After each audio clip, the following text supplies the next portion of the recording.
안녕하십니까, 카이로입니다. 지난 한 주 아랍권 최대 뉴스는 역시 살아있는 파라오로 불리며 30년간 독재 체제를 유지해왔던 이집트의 무바라크 전 대통령에 대한 재판 소식이었습니다. 아랍권 역사에서는 유례를 찾을 수 없는 전직 대통령에 대한 재판에 중동 전역은 물론이고 이 세계 주요 언론들이 이 소식을 앞다퉈 전했습니다. SBS 취재진도 이 세기의 재판이 열린 카이로 경찰 학교를 찾아가 봤습니다. 카이로 외곽 순환도로인 링로드 주변에 위치한 카이로 경찰학교. 가는 길 곳곳엔 무장 장갑차와 경찰 병력이 빼곡히 배치돼 무바라크 재판에 대비하고 있었습니다. 원래는 카이로 시내 법원에서 재판이 열려야 하지만 폭력 사태와 무바라크의 안전 문제 등을 고려해 카이로 외곽의 경찰학교에 특별 법정을 마련했습니다. 카이로 경찰학교는 원래 무바라크 폴리스 아카데미라는 이름으로 불렸지만 지금은 간판에서 무바라크라는 글자는 제거된 상태입니다. 재판이 시작되기 훨씬 전부터 출입구 주변엔 무바라크와 그 측근들에 대한 조속한 처벌을 요구하는 시민들과 무바라크를 지지하는 시민들이 뒤섞여 시위를 벌이고 있었습니다. 일부 흥분한 시민들은 아랍권에서 가장 심한 모욕을 상징하는 신발을 벗어 무바라크와 측근들의 얼굴이 인쇄된 플래카드를 때리고 짓밟으며 분노를 나타냈습니다. 한 시민은 교수형을 상징하는 밧줄을 묶고 들고 나와서 시위를 벌이고 있었습니다. ده المشنقة دي رمز للإعدام. ده بترمز لحكم الإعدام عندنا. احنا بنتمنى النهارده ان حبيب العدلي والمعاونين القاضي يحكم عليهم بالإعدام. 결국 곳곳에서 흥분한 시민들이 무바라크 찬반 세력으로 나뉘어서 투석전을 벌이며 충돌했습니다. أدافع عن الرئيس محمد حسني مبارك. أنا في يوم من الأيام نزلت ميدان التحرير وأهنت حسني مبارك وثبته ولعنته مع الناس كلها، بس أنا ما كنتش عارفة الحقيقة فين، ما كنتش عارفة إن هو مخطط إسقاطه اللي هو إسقاط دولة جمهورية مصر العربية. 이렇게 어수선한 분위기 속에서 무바라크는 미결수를 의미하는 흰 죄수복을 입고 침상에 누운 채 법정에 들어섰습니다. 주변의 동정 여론을 자극하려는 연출일까요? 겉모습은 영락없는 병약한 팔순 노인이었지만 무바라크는 또렷하고 분명한 어조로 자신의 무죄를 주장했습니다. كل هذه الكتابات أنا أنكرها كاملة. 귀가 어두운 듯 함께 기소된 자신의 아들 가말이 귀옛말로 다시 전달하며 의사소통을 하는 모습이었습니다. 시민단체와 제야 법조인들이 중심이 된 원고 측 변호인들은 무바라크 일가가 시민혁명 과정에서 무고한 시민들을 학살하라는 명령을 내렸고 엄청난 부정축제로 국부를 빼돌려왔다며 처벌을 주장했습니다.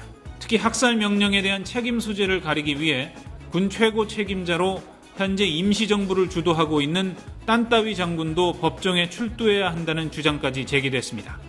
무바라크에 대한 다음 재판은 일주일 뒤인 오는 15일에 같은 장소에서 열릴 예정입니다. 사실 무바라크 일가에 대한 재판을 보게 되면 우리의 50 청산 과정을 떠올리게 됩니다. 여러 가지 공통점이 있는데요. 우선 무바라크 전 대통령 그리고 전두환 전 대통령의 집권 과정이 대단히 유사합니다.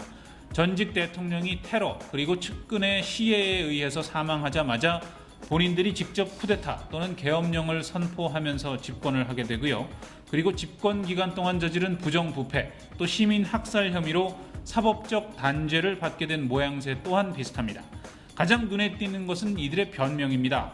최근 재산 환수 과정에서 통장에 든 잔액이 29만 원밖에 없다고 변명했던 전두환 대통령 그리고 자신은 오로지 이집트의 하나의 은행 계좌밖에 없다는 무바라크의 주장 빼다 박은 듯이 닮았습니다.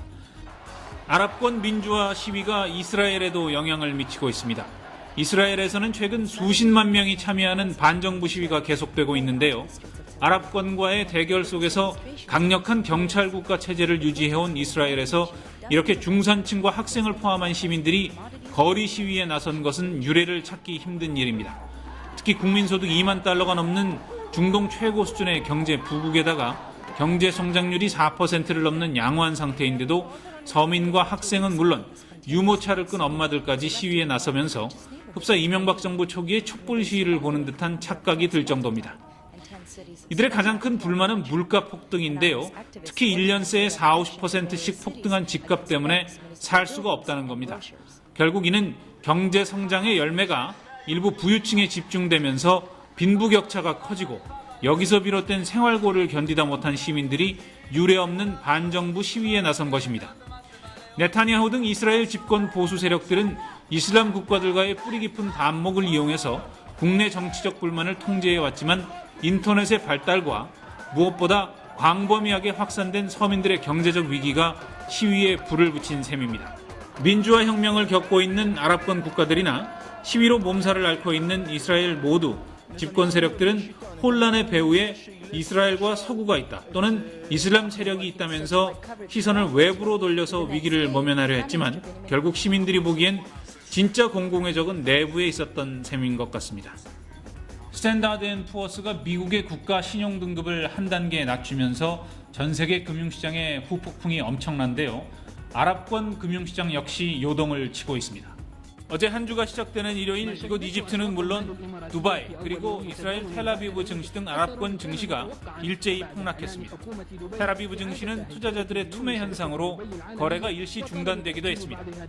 달러화의 몰락이 가시화되면서 가장 큰 영향을 받는 게 중동 산유국들입니다. 이들은 우선 달러화로 석유 결제 대금을 받고 있는 경우가 절대 다수이기 때문에 달러로 계속 석유값을 받아놓으면 달러 가치 하락으로 앉아서 손해를 볼 수밖에 없는 상황입니다.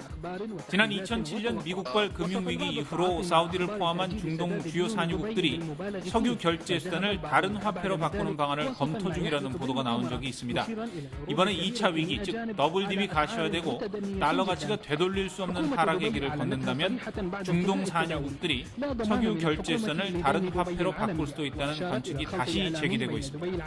하지만 유로나 엔 등 다른 화폐 역시 각국의 재정 적자로 신뢰하기 힘들기는 마찬가지라는 분석입니다. 산유국들의 고민이 깊어지는 대목인데요. 또 상당수 국가들이 한국과 같은 변동 환율제가 아니라 달러 가치의 자국의 화폐 가치를 고정시키는 이른바 패그제를 택하고 있습니다. 이 때문에 달러 가치가 떨어지면 자국의 화폐 가치도 떨어져서 수입이 줄어드는 부작용이 나타나게 됩니다. 이번 달러화 폭락이 중동 지역 각국의 통화 시스템에도 적지 않은 영향을 줄 가능성이 있어 보입니다. 지금까지 카이로에서 전해드렸습니다.